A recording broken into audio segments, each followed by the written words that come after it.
Good morning, this is David Medina from Hidden Key Studio, and this is a short tutorial on Capture One version 8 on how to do different workspaces. I'm going to do one specifically for calling. I'm going to show you how to move things around. Capture One is a very flexible program and very powerful and allows you to work any way you want, contrary to maybe Aperture or Lightroom that makes they set for you the way they want you to work. Here you decide any way you want to work. Capture One shift with Workspace, and Workspace is what is in front of you. It's where you're going to be working.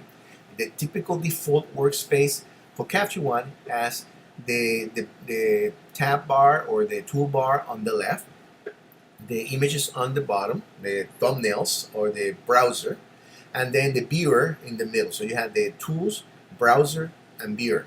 So you have those are the three areas, and you can shift them around. You can add, subtract, things like that. You can have two screens. It shifts with, like I said, with several workspace. If you go to Windows Workspace, you're going to see the ones that shift with. You have dual monitor with a large viewer, large browser, different ways you want to set it up. And down here, the ones that I have created, I have one for calling and one for editing. If I hit calling, you're going to see that everything shifts around.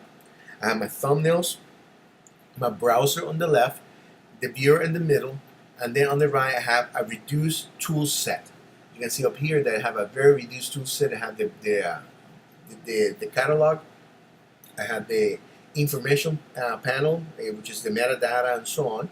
I have the exposure in case I want to go to exposure, and you see it's very limited. And then the recipes to output any image. That's in case I want to export any image real quick. But really, other than in this stage, other than this, I don't use anything else. I'm just gonna be cooling, and the way you cool images on Capture One is very similar to the way you do in Lightroom or Aperture.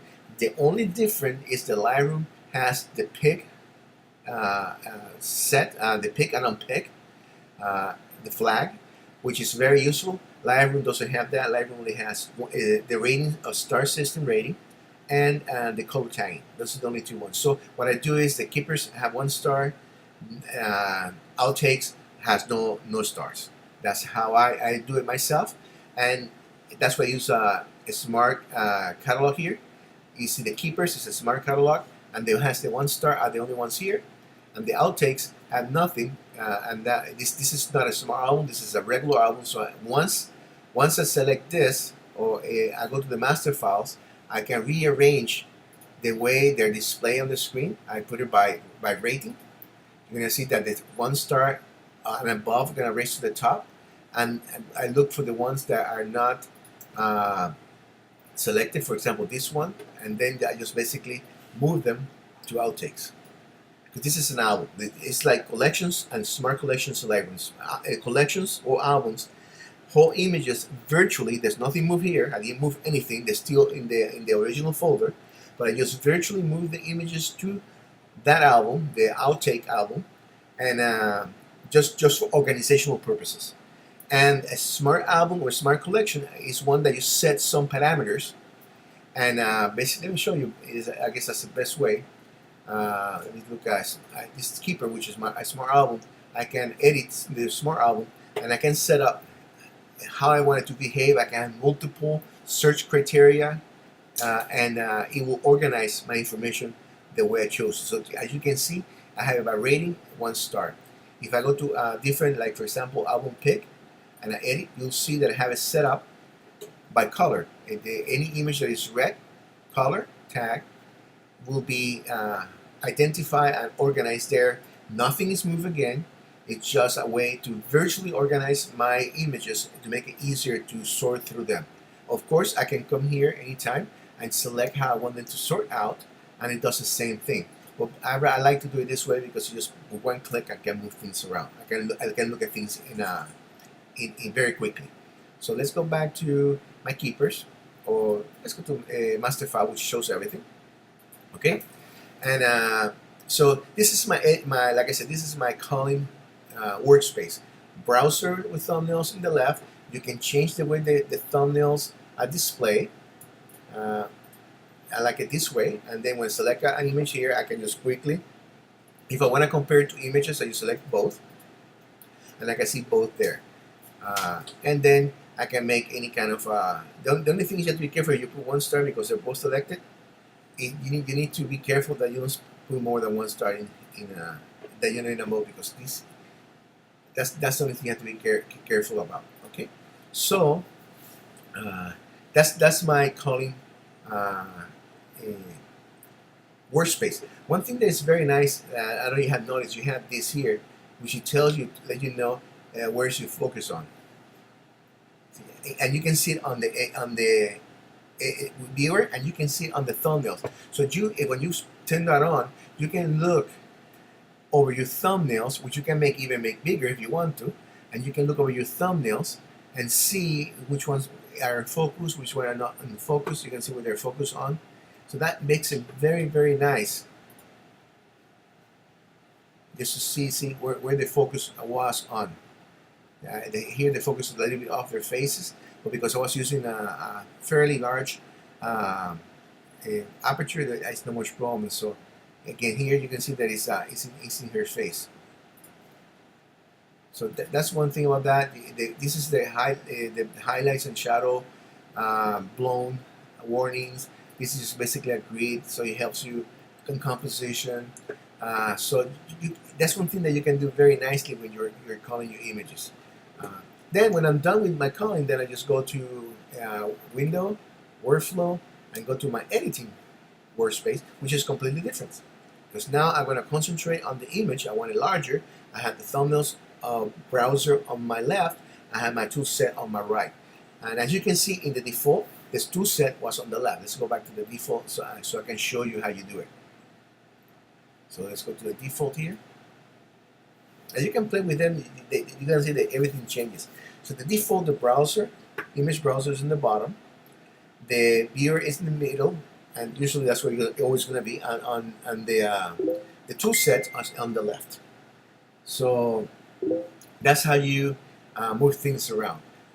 That's how the workspace changes. Excuse me. So how do you change this? Okay, so I want to have, in my case, I wanted to have my browser, image browser on the left. So I'm going to go to view, excuse me. I'm going to look for the area for browser, and you're going to see it says browser, place browser on the right or browser on the left.